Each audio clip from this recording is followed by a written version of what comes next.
Almost 200 people have sat on the throne of the great Roman Empire. Some were very good, and some very bad, and I'm sure you probably have heard of them. But what they've created is far beyond good or bad. They fused military might with marvelous technological advances, connected East and West cultures, built roads, spanned bridges, and constructed arenas where lions, hippos, and humans fought to make the public happy. So, join us for today's video as we're going to explore 15 of the most disturbing artifacts unearthed from ancient Rome that prove Rome wasn't just an empire, it was a pinnacle of genius, madness, blood, and brilliance. Number 15, the Roman dodecahedron. Much about archaeology can be described as trying to figure out the context in which objects and constructions should be interpreted. A good example of this is these dodecahedra. These 12-sided shaped metal objects were been found during archaeological excavations at former Roman sites. Since 1739, over 115 of them have been recorded, most recently a fully intact copper specimen found near the Lincolnshire village of Norton Disney in 2023 by a local group of archaeologists. There's just one problem, though. We have no idea what they were used for. There are no historical records, be it Roman, Greek, or any other. Of course, this has given way to dozens of ideas on their possible uses, ranging all the way from innocuous ornaments or toys, to useful measuring tools or astronomical devices, to mystical items with ceremonial value, and even weapons such as the head of a mace or some kind of projectile. But unless we find some solid proof, it is probable that the Roman dodecahedra will remain a mystery forever. Number 14. Sculptural relief of the Roman victory goddess. On May 22, 2025, archaeologists at Vindolanda Fort near Hadrian's Wall, England, unearthed a sandstone relief depicting Victoria, the Roman goddess of victory. This 1.5 foot tall sculpture was found in rubble above a Roman military barracks that once housed around 800 auxiliary troops. Likely dating back to the early 3rd century AD, during the Severan Wars, the carving may have originally adorned a ceremonial arch or gate. Victoria wasn't just decorative, she was central to Roman military culture, symbolizing triumph, especially for soldiers stationed on dangerous frontiers. According to archaeologist Andrew Burley, discoveries like this are increasingly rare these days from Roman Britain, but the beautifully carved figure vividly reminds us that Roman forts were not simply utilitarian. They had grandeur. The find reinforces how symbolism, art, and morale played crucial roles in Rome's military presence. It also suggests that after brutal conflict, Roman soldiers celebrated victory not just with parades, but with stones. Number 13, the cursed tablets of Bath. First, these weren't prayers. They were curses, just like Robert the Doll, but far more worse and real. These tablets were handwritten spells of destruction, unearthed at the sacred site of Aquae Sulis, modern-day Bath, England. Over 100 lead-cursed tablets were hurled into a Roman temple spring. People would scratch furious, revenge-driven messages onto these thin sheets, then toss them into the water, hoping the gods would handle their dirty work. One tablet reads, "To the god Sulis, I hand over the person who has stolen my cloak. May he be unable to sleep or eat until it is returned." Others weren't so tame. Some begged for their enemies to be blinded or driven mad. What's even more chilling is that many were written backward or in mirrored Latin, a typical trick of Roman dark magic meant to confuse spirits into obeying without hesitation. Well, I don't know if magic or magicians are even real, but Romans definitely put a lot of faith in it. Number 12. The collar of Zoninus.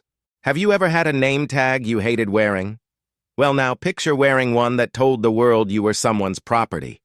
It's not a story from some old 60s Hollywood movie, but that's exactly what archaeologists found buried in Rome, an iron slave collar engraved with the words, "I have run away, hold me. When you return me to my master Zoninus, you will receive a gold coin." It sounds like a reward poster, but instead of hanging on a wall, it hangs around a person's neck. This collar wasn't just physical, it was emotional, humiliating, and permanent. Whoever wore it had to live every day knowing even strangers were encouraged to cash them in like loose change. This wasn't a symbol, it was a sentence. The weight of it, both literal and psychological, makes it one of the most disturbing Roman finds to date. It didn't just reduce a human to property, it advertised it. Well, I say, that's not just brutal, that's soul-crushing. Number 11. Roman wooden water pipe. This year, construction crews working beneath Brussels-Straat in Leuven, Belgium, uncovered something almost no one expected. A remarkably preserved Roman wooden water pipe, roughly 13 feet below modern street level. The pipeline, made from hollowed-out tree trunks roughly 6 feet long, stretched between 65 and 100 feet. Though similar water systems have been found in Belgian cities like Tienen and Tongeren, they're usually rotted beyond recognition. Not this one. Archaeologists estimate it dates somewhere between the 1st and 3rd century AD, though tree ring analysis will soon pin it down further. This level of engineering suggests the area was once a prosperous Roman settlement, since advanced water systems like these were typically reserved for wealthier towns. Leuven's city council called it a unique and exceptional find, and they're not exaggerating. 2,000 years ago, Rome wasn't just building empires, it was plumbing them, and this pipe still carries the weight of that great legacy. Number 10. Shackled skeletons of York. Well, today prisoners have a lot of human rights, like you can't even yell at them. But in ancient Rome, they didn't just die in chains, they were buried in them.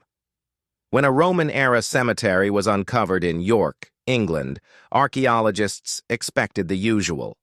Burial urns, orderly tombs, and respectful interments. What they discovered instead was horrific. They found over 80 skeletons, many buried face down, some missing limbs or skulls, and at least 11 still shackled at the ankles with heavy iron restraints. These weren't soldiers or legends. They were criminals, slaves, or outcasts, cast into the dirt as if their punishment had to chase them into death. Some showed signs of blunt trauma, while others showed clear evidence of beheading, pointing to violent fates. Even more unsettling, the shackles were custom forged for human wrists and ankles, meaning someone purposely designed them for prolonged suffering. It's a grim reminder that Roman justice didn't end with death. It made sure you stayed punished. Number 9. The bodies beneath Ephesus. There's something deeply wrong about finding a pile of bones under a church, and that's just what happened in Ephesus, Turkey. Underneath the Basilica of St. John, archaeologists discovered a Roman-era pit filled with the remains of at least 30 people without any names, markings, or explanations. These men and women are dumped like trash. Some had crushed bones, others were decapitated. And unlike a proper Roman burial, there were no signs this was done with care or ritual. Historians have debated what went down here. Was it religious persecution, a political massacre, a cult sacrifice? Nobody really knows. What's clear is that this wasn't quick, and it wasn't meant to be remembered. Whoever buried them this way didn't want a graveyard. They wanted silence. But centuries later, the silence broke. Now those bodies are speaking loud and clear. And whatever happened that day, I'm sure it was super disturbing. Number 8. The poison ring of Pompeii. Let's be honest, if you saw this thing in a jewelry box, you'd probably admire how classy it looks. But the person who wore it wasn't trying to be fashionable. They were probably planning a murder.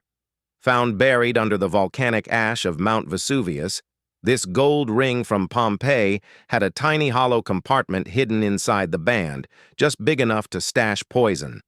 These venom rings weren't myths. They were real tools used by assassins or heartbroken lovers who wanted a quick, discreet way to kill. One flick of the wrist over a wine cup, and someone's life ended. The fact that this one survived Pompeii's destruction is already eerie. But the bigger question is, was it ever used? Or was its deadly purpose interrupted mid-plan by the eruption?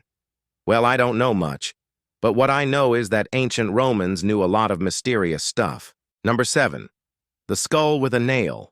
Well, this is creepy.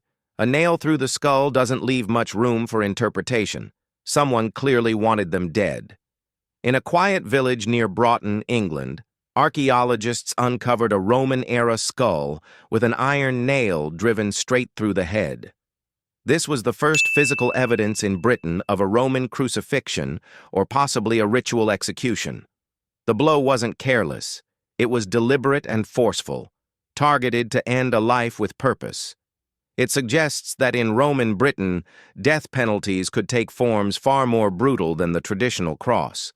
There is no name or background, just the nail, still lodged in the bone after nearly 1,800 years, rusted but intact, a brutal stamp of Roman law. It wasn't random, and it wasn't just punishment. It was a message, a permanent warning hammered into flesh and now frozen in time. When Roman justice wanted to speak, it didn't whisper. It drove it straight into your weak skull. Number 6. Gladiator graffiti of Pompeii. In ancient Rome, even fame came splattered in blood. Scratched into the stone walls of Pompeii's amphitheater were raw, adoring inscriptions for local gladiators, basically ancient fan posts. One proudly reads, "Salatius the Thracian makes the girls sigh." But next to these swooning tributes were far darker carvings, brutal sketches of torn limbs, fatal wounds, and tally marks of confirmed kills. Some show men being impaled, others being torn apart by wild animals. These weren't just fights. They were orchestrated executions, made to entertain thousands. And the fact that fans took the time to carve these violent scenes into stone says everything about what Rome glorified. This wasn't sport. It was a spectacle. Gladiators could rise to fame, sure, but only if they bled well and died better. These carved images weren't just graffiti. They were Rome's way of saying that violence wasn't just accepted, it was a form of applause. Number 5. The severed hand of Vindolanda.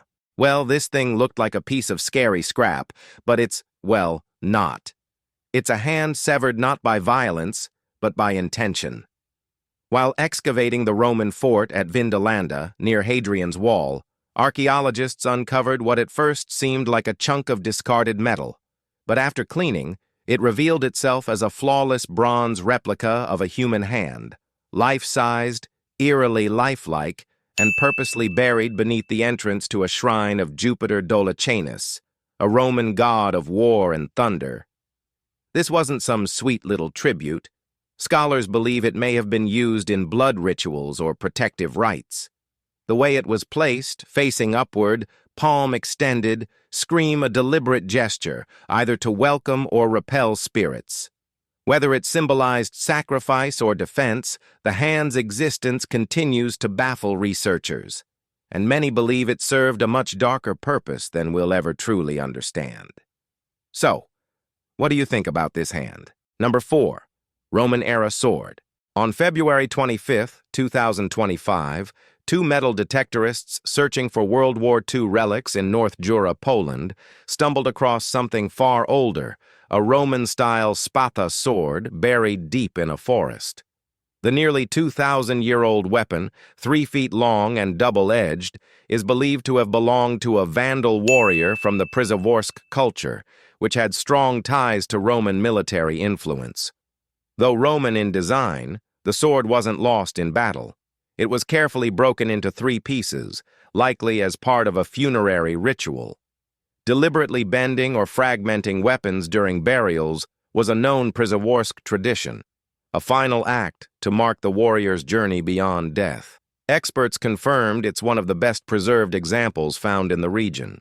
The sword wasn't just discarded, it was offered. And while its edge may be dulled by time, the statement it makes about culture, death, and honor still cuts through centuries. Number 3. The Mithraeum skeleton.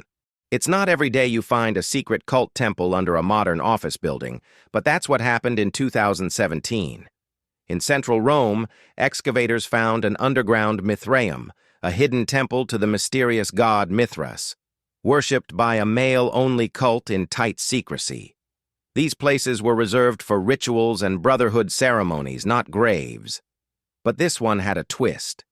Buried beneath the altar was a skeleton, carefully placed, with no markers, no records, no explanation. It wasn't standard practice for the cult, and scholars still debate what it means. Some say it was a priest buried in honor. Others suspect a human sacrifice, even though such rites were never openly acknowledged in Mithraic tradition. Whoever it was, one thing's clear: they weren't meant to be found. For a group so obsessed with secrecy, this body under the altar raises questions that still rattle archaeologists. It's like the cult had one last ritual and sealed it with a corpse. Number 2. Roman miniature gold lock. At the start of this year, a metal detectorist in Westphalia, Germany, uncovered a miniature Roman gold lock, no wider than half an inch. This 1,600-year-old object is a rare scaled-down version of typical Roman locks, which were usually crafted in iron or bronze and far larger. Archaeologist Michael Rind and his team from the Westphalia Lipa Regional Association analyzed the device using 3D neutron-computed tomography, revealing a full internal locking mechanism: spring, bolt, guide rail, pin, and base plate. Some internal parts appeared damaged, possibly from an attempt to force it open. While the original lock would have included a key and chain, the purpose of this delicate gold version remains uncertain. Rind questioned whether it was a unique commission or if other precious miniatures simply hadn't been found yet. Whatever the case, it's a glimpse into Roman craftsmanship that's both rare and mysterious. Number 1. The Roman field. They didn't bury the heads, they displayed them. Near an old Roman road in Suffolk, England, archaeologists uncovered a mass grave unlike anything they expected. Dozens of decapitated skeletons were found neatly lined up, but their skulls had been carefully placed between their knees or beside their hands. Most of the bodies were healthy adult males, and the cuts to their necks were clean and precise, indicating this wasn't the aftermath of battle, it was execution. But what truly unsettled experts wasn't just the number of bodies, it was the way they were arranged. The positioning of the skulls felt deliberate, almost ritualistic, like the killers wanted to send a message or leave a mark. Some think it was punishment, others think it was a sacrifice. Whatever the reason, the site has earned the name the Decapitator's Field. And it's a chilling reminder that Rome didn't just conquer with laws, they ruled through spectacle, order, and calculated terror. If you've enjoyed this video, be sure to like it, share it, and subscribe to our channel for more amazing content like this. Thanks for tuning in, and we'll see you in the next one.